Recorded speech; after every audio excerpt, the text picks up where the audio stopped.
Alright guys, I'm gonna get going. Have a good night. Adios. Man, I have been so busy streaming to only one viewer on Twitch that I have been completely ignoring Sega's big campaign for 2024. But before we move on, I just want to make sure of something. Keanu, 2024 is the year of Shadow, right? Yeah. 2024 has been named by SEGA and Sonic Team Fearless, Year of Shadow. Which sort of has a misleading title because I remember Shadow's face in that one Sonic Adventure 2 cutscene.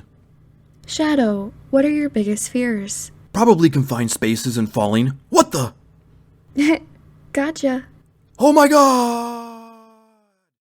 They aren't wrong though when they say that 2024 is his year. Shadow's gonna appear in so much future content this year, and with him being such a highly beloved Sonic character, Shadow fans, like myself, are excited for what's to come. Shadow will be making a main appearance in the highly anticipated film, Sonic the Hedgehog 3, will have his own costume in Super Monkey Ball Banana Rumble. That's so cute! And will even have his own bonus content in the upcoming Sonic Generations remaster, Sonic X Shadow Generation. Oh dear god, I am so sorry. Here, let me find the actual cover of the game. Sonic X Shadow Wait, it autocorrected Sonic to Shrek. Ah! They even released a trailer to promote the campaign. The trailer shows a girl moving to a new city and her wanting to become friends with these other kids who also ride bikes, but she's afraid that they won't like her. She writes in her notebook statements that only a kid who should have more of a closer eye kept on them would write, like, control your own path and I am more than enough of my own, all while drawings of Shadow pop up. She then suddenly finds the courage to show off her biking skills by riding and jumping off of a ramp and then voila, new friends. Also, what in the Disney Channel acting was that reaction? No way! Radical. My dad left me and my mom. What I wanted to do in honor of 2024 being the year of Shadow was to quickly go over Shadow's story and appearances throughout the Sonic games. Shadow made his first appearance in Sonic Adventure 2 where he was reawakened by Dr. Eggman to help him take over the world. Shadow agrees to help him so that he can get his revenge on the people of Earth for Maria, but after learning some truth, he turns over a new leaf and helps Sonic defeat the Bio-Lizard, sacrificing himself for the world. Shadow then gets reawakened once more in Sonic Heroes, this time not remembering who he is. He is then confronted by a strange alien creature named Black Doom who tells Shadow that he knows his past and can tell him the truth if he helps him collect the Chaos Emeralds. Shadow then defeats Black Doom, saving the world. Yeah, who's your daddy? He then confronts Silver and kicks him in the back of the head. Who's your daddy? He then stops the evil life form known as Mephiles. When you think about it, I kinda am like your daddy.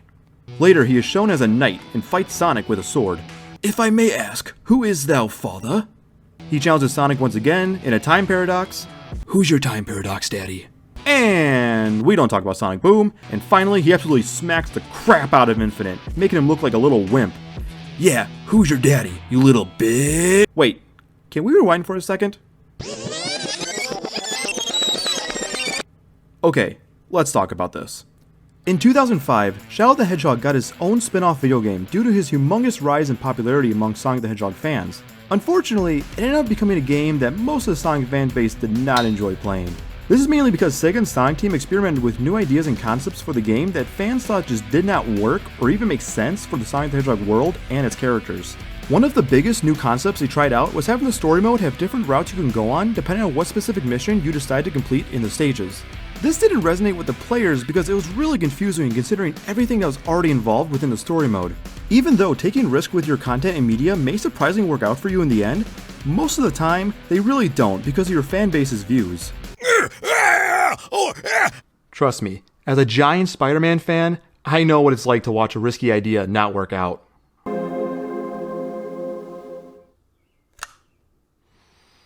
Huh, so that was Madam Web. Okay. But just with taking any risk, there must be a good reason behind it, and I want to explore Shadow the Hedgehog story mode and its various routes to figure out why SEGA and Sonic Team created this all-over-the-place adventure for Shadow's first main video game. You know, you might be onto something. There's no way SEGA and Sonic Team would do something like this to a fan-favorite character like Shadow without some kind of thought or care. There's gotta be a good reason. Definitely, Peanut Me. So,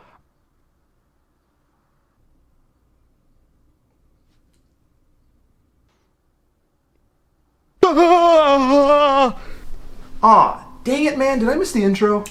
Yeah, you did. Who are you guys, and why do you guys look like me? Oh, well you see, we're you from different routes of your life. I'm the you that discovered the ability of different routes being created based on our actions. I'm also the you that really got into wolves. And I'm the you that became a mascot for a peanut company called Blue Nuts. Blue Nuts? Really? Hey, I did not come up with the name. I am just the mascot. We also brought along the you that watched Madam Web all the way through. Hello. Oh wow, you're blind. Hey, since you are blind, do you have powers just like Madam Web? No, I'm just really blind. Hey, since you know about the various routes, do you know if there's a route where we become successful from our content creation?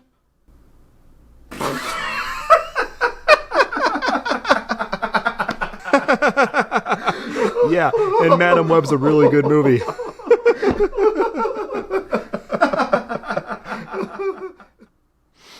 Okay, so why are you guys here? Well, you see, you specifically created a video stating that Sonic's moveset in Smash is fine and does not need to be reworked.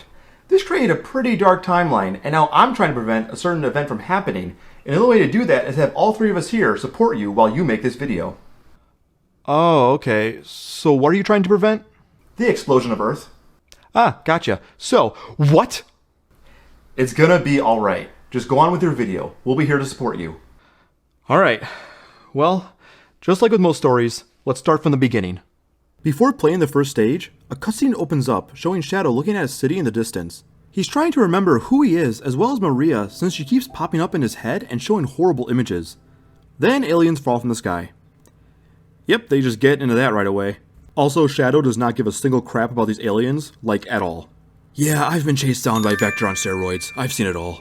These groups of aliens are called the Black Arms, and shortly after they fall from the sky, their leader, Black Doom, introduces himself to Shadow, telling him that he knows the truth about his past and that he can give him answers if he helps him collect all 7 of the Chaos Emeralds. Shadow then realizes that whether he trusts Black Doom or not, he's got to find the Chaos Emeralds to get answers. He then heads into the city to start his journey. This is when you start playing in the first stage of the game, Westopolis, by falling from the heights of the skyscrapers in the city. Oh my god! Oh my god! Damn it! How you end the stage depends on what mission you decide to complete. For most of the levels, there's a dark mission, a normal mission, and a hero mission. The dark missions have you help out Black Doom, sometimes Dr. Eggman, by doing evil quests like defeating gun agents or destroying defense systems. The normal missions, most of the time, require you to just get to the end goal ring. The hero missions have you work with various characters such as Sonic, Maria, Rouge, Omega, and yes, even sometimes Dr. Eggman. The hero missions are mostly defeating the Black Arms or defusing bombs. The mission you complete will determine which stage you go to next, meaning we finally get to this stage menu. Completing dark missions will send you up or most of the time keep you in the top section of the stage menu. Hero missions will send you down and keep you mostly in the lower sections of the stage menu. Normal missions will send you straight forward and most of the time take you to the stage to the right of the one you just played in. The story mode has you play in 6 stages, allowing you to reach 5 different stages for your finale, and in those final stages when you can do a dark or hero mission, giving you a specific final boss based on which mission you complete. Once that final boss has been defeated, you'll witness Shadow's fate based on your actions throughout the story mode. He'll either decide if he was created for the greater good, to protect humanity, or if he was created to rule humanity and become a god walking amongst the human race. However, no matter what decision Shadow makes for himself, he learns that he has lost a true friend in Maria, and no matter what he does, he'll never be able to bring her back. He'll never be able to feel that love and friendship from her, meaning he'll always have a dark side attached to him. So while Shadow moves on, the real Shadow, the Shadow on the inside, is truly over, concluding the self-discovering journey.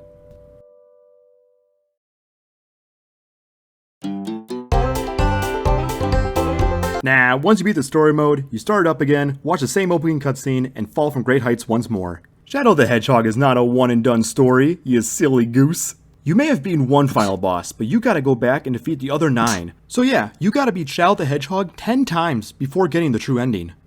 We'll get to the true ending later, but what is nice is that one playthrough of the story mode doesn't take that long, so playing it 10 times feels like the same length you would get from any other video game story mode or campaign. Another thing that's nice is that it doesn't matter how you get to each final stage, you just need to get there, meaning you can complete different stages and missions for each playthrough, something that games with multiple playthroughs, such as Sonic Heroes, don't allow you to do. Right now, there's nothing that is sounding too confusing or even really stupid. Yeah, you gotta start each playthrough with the same opening cutscene and stage, and you have to beat the story mode 10 different ways before getting the true ending, but you can do different missions each time, meaning different experiences and getting to watch different endings, and on top of that, each playthrough doesn't take too long to complete. So why don't most people enjoy the story mode structure of Shadow the Hedgehog? Well, when you play any story mode in any game, you're watching a story unfold as you play, and for Shadow the Hedgehog, the stories between the beginning and the end of the various playthroughs make less sense than your really old great-grandmother's recipes. Here you go, Sonny. I made you my famous brownies using my special ingredients. Dead batteries, a full bottle of contact solution, and one of those frogs I find in my backyard. The frog is what gives that little kick. Thanks, great grandmother. Yes, the story plots and cutscenes leading up to the finales are messy.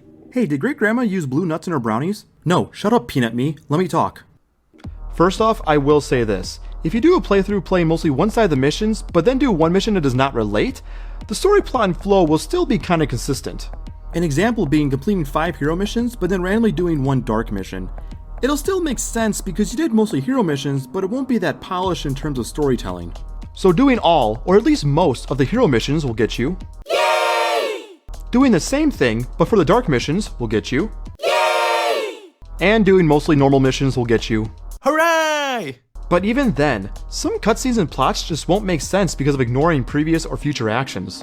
Specific cutscenes will play before each stage to either introduce the stage, to explain some backstory for either Shadow or the Black Arms, or to show what's happening in the current storyline. Sometimes the cutscenes will completely ignore Shadow's betrayal towards one character.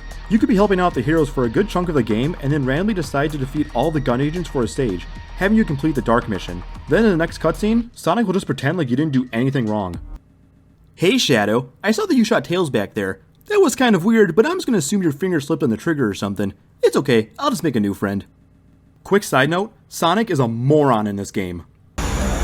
Sonic, the enemy is right there. Get him! Get him! Woohoo! No Sonic, no woohoo! Then you got cutscenes that will be totally biased towards the dark or hero side, but then you can complete a mission that will go against the side the previous cutscene was being biased towards. Take the cutscene before Central City for example. Shadow is standing in the city with Black Doom and the Black Arms, and Black Doom goes, Shadow, this is gonna be awesome. We're gonna detonate the bombs in the city and blow up these idiotic humans you hate. yeah, you're right, I do hate humans. Then you run into Knuckles in the city, and he goes, Shadow, we need your help defusing these bombs to save the citizens in the city. Then you can be all like, okie dokie, buddy. Like, yeah, I get it, free will. But going against what the previous cutscenes were building up towards is just an odd choice. Maybe if the cutscenes like that had Shadow leaning more towards being evil, but then had a quick heartfelt message from Maria playing his head, giving him some doubt about being evil, that it would then make more sense to go help out the dark or hero side and have the story still be consistent. But then it also wouldn't make sense because if you wanted to be evil the whole time, why would you get thoughts of heroism? Or vice versa, being a hero but then still having evil intentions. That would kind of ruin the whole choose your path structure. Could SEGA and Sonic Team have planned out the cutscenes better? Most likely not, because there's no way that they would create the same cutscenes with different variables when you have 326 different story routes to potentially go on. Yeah, that's right. There's 326 different story routes you can go on in this game. Even if you're a die-hard completionist, why would you ever go back and complete all 326 different story routes? I know that I will never, ever complete all 326 different story routes in my lifetime, but if I did, I can only imagine that I would see something like this. Congratulations. You have completed all 326 stories of Shadow the Hedgehog. Make sure to use discount code Black Arms Forever on any dating app of your choosing. Go get yourself a girlfriend, you loser. Something that is even crazier to me is that every story route has their own title. Who was the employee that had to sit there and come up with 326 different titles? Story 112, Reclaimed Heart. Story 113, Gotta Go Dark. Story 114, Sandpaper. I don't know, I just want to go home. On top of having cutscenes that ignore past and future actions, the cutscenes also show a lot of random jumping around. A lot of the cutscenes just have Shadow teleporting to the next stage or just show Shadow already there. That is because, once again, there's so many different routes that can lead to one stage that it's hard tying everything together with just one cutscene. You could be at a castle, a circus, or Prison Island, and then next thing you know, you're just in the sky chilling with Black Doom. Like, how did they get there so suddenly? Thank you for the ride, Tails. There are also some other characters and bosses that can appear in the story, and even they can be inconsistent. The General of Gun can appear towards the beginning of the story, and then depending on what missions you complete, his part in the story just vanishes. A character like him to appear and then disappear so suddenly feels like a huge chunk of the plot getting removed, since he makes it very clear that he has a vendetta against Shadow for one reason or another, basically being the J. Jonah Jameson of Shadow. He's a menace to society! I want pictures of Shadow the Hedgehog! Hey General, what are the odds? I have a picture of him right here. Similar to that is when you are doing the normal missions from the start and Black Doom is by your side the whole time until the end where it turns into Shadow and Omega stopping Dr. Eggman. Black Doom just becomes non-existent in the story, which is odd considering how he's the real villain of this game and has had an impact on Shadow's story leading up to that point. You know, I try so hard to be your friend, but if you can't show me some respect, then I don't need this. Then there's the boss battles that can happen mid-story that also don't go along with Shadow's actions. You can help out Dr. Eggman put up his defense system, the next thing you know, he's trying to squish you! Honestly, there's so many different routes and angles to look at in this game and in story mode to where you could say the plots do or don't make sense, but either way, it is really just one big mess. However, there is still the true ending that is titled The Last Way, and the big question is, does The Last Way make all these different story routes better or even just make sense? Nope. And honestly, it probably makes everything worse. The Last Way starts with Shadow having all 7 Chaos Emeralds on the Black Comet, the comet where the Black Arms live. Black Doom tells Shadow to hand over the emeralds, but then Sonic and everyone else tells Shadow to not hand them over. Black Doom then reveals his great evil plan. He wants to use the Chaos Emeralds to teleport the Black Comet on Earth so they can destroy the human race. This shocks Shadow and everyone else. Really? Big evil alien man comes to Earth and does things to potentially kill humans? Y'all couldn't put 2 and 2 together on that one? Suddenly, Sonic and everyone else freezes due to a toxin in the oxygen. Black Doom sends some of his creatures to consume their flesh, and everyone mumbles in pain? Seriously, listen to this. Oh no, you're eating my foot off, help. But Shadow doesn't freeze up because he's the hero. Shadow catches up to Black Doom at the same time Team Chaotix pulls up a video on the Ark of Professor Gerald that for some reason plays everywhere. On the Ark, on the Black Comet, a gun, like what? Professor Gerald states in the video that he created Shadow to activate the Eclipse Cannon, which the Professor created to specifically destroy the Black Comet, because he knew that they were going to return to end the human race. Shadow then uses the Chaos Emeralds to go all sparkly glowy, defeats the ultimate form of Black Doom, Devil Doom, and then launches the Black Comet into space so that it can be blown up by the Eclipse Cannon. The Black Arms lose, and everyone cheers for Shadow. The Black Comet is destroyed! Hey, come on, baby! Come on! Yes! Come on! Shadow looks out into space, holding a picture of the Professor and Maria, and says, "Goodbye forever, Shadow the Hedgehog," and walks away. Okay, so what I do like from The Last Way is that it goes deeper into Shadow's creation and purpose and gives more history on the arc, but what I don't like is that SEGA and Sonic Team don't tell you any kind of canon route in the story mode that makes sense for The Last Way. People have their own theories on which route is canon, but because of the limited cutscenes and different routes and missions, it's hard to tell. Oh, but my dear friends, do you know what my least favorite part is about The Last Way? It's when Dr. Eggman tells Shadow that he is the real Shadow and has been this whole time. What? Okay, let's back up a sec. Shadow gets flashes of the events of Sonic Adventure 2 in this game. He has visions of seeing himself die, but he knows that something isn't right because he's still alive. In some parts of the story mode, he runs into Shadow androids, and when he comes face to face with Dr. Eggman, the doctor tells him that he's an android. Then Shadow goes, "What?" Then in The Last Way, Dr. Eggman tells Shadow through some kind of earpiece or something. I know you're busy, but I thought that this would be a good time to tell you that you're the real Shadow. I rescued you with one of my robots. You just lost your memory. Yep, that's it. Toodles! That is so dumb. And to make it even worse, Dr. Eggman gives him this message way late into the Devil Doom fight, so if you defeat him early, you won't hear the message. I've spent years thinking Shadow was an android this whole time throughout the future Sonic games because I never knew about this message. Don't be late. I will find the truth. Wait, having a dark past, performing evil actions, not learning the truth until the very end, doing something heroic? Oh my god, Shadow is just Harry Osborn from Spider-Man 3! Shadow, you're not an android. You've been the real Shadow this whole time. Are you serious? Why are you telling me this now? I did a lot of horrible things because I was so uncertain about my identity. I broke Sonic's neck and killed him. Oh, yeah, that was pretty sweet. I've also shot and killed a lot of innocent people. Oh, yeah, that part was kind of a bummer. What I think SEGA and Sonic Team should have done was have the player complete the 10 different endings, where they can decide for themselves on how they want to get there by completing whichever missions they want to, but then the last way being its own specific story route rather than just being one level and a final boss. I could see some players getting annoyed if they would have to do one more story route after they have just completed 10 of them, but the last way could start out with a different variation of the opening cutscene. The original opening cutscene is a somewhat good start for having you determine how you want Shadow's story to go. This new hypothetical opening cutscene could have more relation to the events of Sonic Adventure 2 and Sonic Heroes, and how the last way ends. This would also allow the last way to have consistent stages and cutscenes along the way for a good story. This way, there would be no confusion on what's canon, and the 10 different endings before the last way could just serve as what-if storylines. Oh yeah, and have Dr. Eggman tell Shadow the truth way earlier in the story. I mean, Jesus!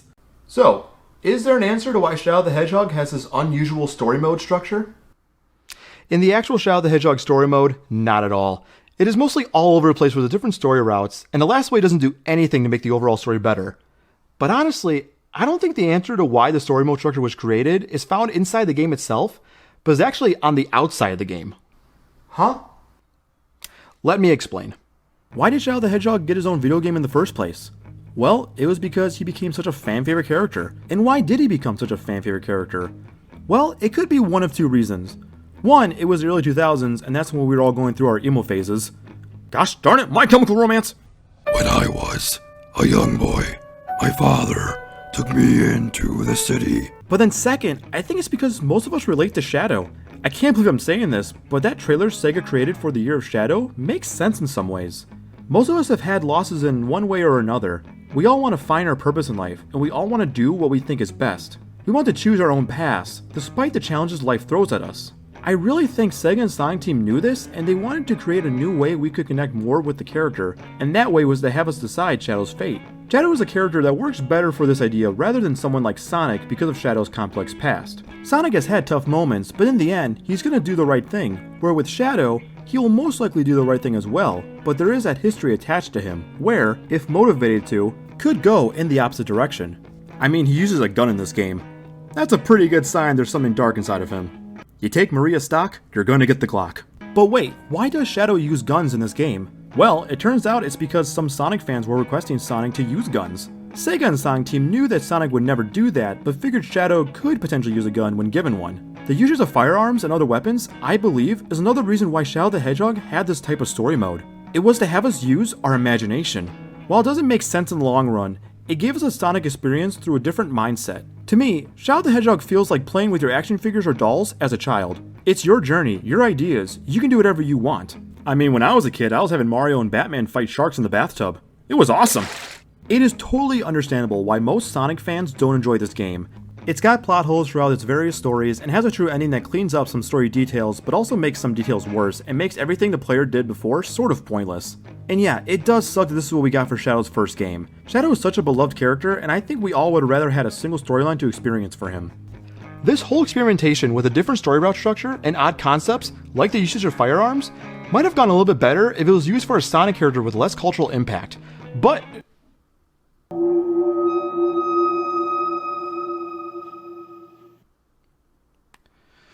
just looking at the intent and what SEGA and Sonic Team are trying to give Sonic and Shadow fans, it personally gives me a good reason to return to this game every once in a while, just so I can go on a different kind of adventure with one of my favorite Sonic characters, all while using my imagination with the gameplay. If you ever feel the desire to try and play Shadow the Hedgehog again, try turning your brain off and just have fun with the different story routes and the gameplay like I do. You may surprisingly find more enjoyment in the game that way, and if you still don't, that is totally okay as well. It's your opinions, your journey. You get to decide what's good, what's bad, what's right, and what's wrong, and choose your own path. Also, it is a great game to play again, so we can always find out where that damn 4th Chaos Emerald is. You didn't think I'd forget to make a reference to that, did you? So, yeah, that's my answer to this unique story mode structure that Shadow the Hedgehog has. Is everything gonna be okay? Is the Earth gonna explode? Oh, this is not good. Why? What's wrong? You were supposed to say that there was no reasoning behind Shadow the Hedgehog's story mode structure and that it was the dumbest video game ever created. Oh. Hey, sorry, I can't see. Can someone tell me if we blew up?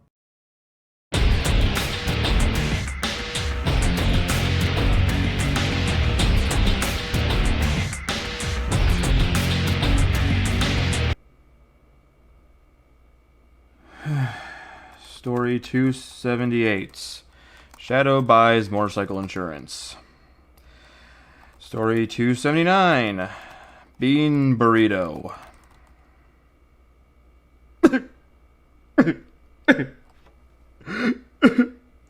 My life.